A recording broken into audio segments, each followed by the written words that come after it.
কাবা ঘরের 4টা কর্নার আছে, এর মধ্যে একটা কর্নারের নাম হচ্ছে রুকনুল হাজারিল আসওয়াদ, ব্ল্যাক স্টোন কর্নার। এই হাজারুল আসওয়াদের এই কর্নারে একটা পাথর আছে, এই পাথরটাতে চুমু দেওয়ার জন্য লোকজন ধাক্কাধাক্কি করে। আপনারা যারা হজ উমরা গিয়েছেন দেখছেন না, এই হাজারুল আসওয়াদে চুমু দেওয়ার কারণ হচ্ছে এই পাথরে চুমু দিলে যিনি চুমু দেয় তার গুনাহগুলো এই পাথর টেনে নেয়। এই হাজারুল আসওয়াদ পাথর আপনার পক্ষে সাক্ষী দিবে, এটাকে আল্লাহ ঠোঁট দিবে, মুখ দিবে, চোখ দিবে, আর আল্লাহর সামনে দাঁড়িয়ে কিয়ামতের দিন বলবে, আল্লাহ তোমার এই বান্দা তার 2 ঠোঁট দিয়ে আমাকে চুমু দিয়েছিল, এর জান্নাত না দেওয়া পর্যন্ত আমি এই পথকে ছাড়বো না।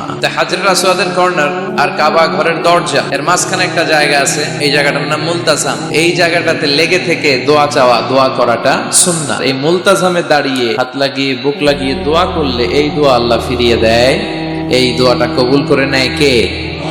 সাহাবারা এটা করতেন। কিন্তু এই মুলতাজামে তো সহজে জায়গা পাওয়া যায় না, লক্ষ লক্ষ হাজী সাহেব মুআতামিরুন উমরাকারীরা ধাক্কাধাক্কি করে ওই জায়গায়। তো এক ইমাম সাহেব, সে অনেক ধাক্কাধাক্কি করে যুদ্ধ করে মুলতাজামে হাত লাগানো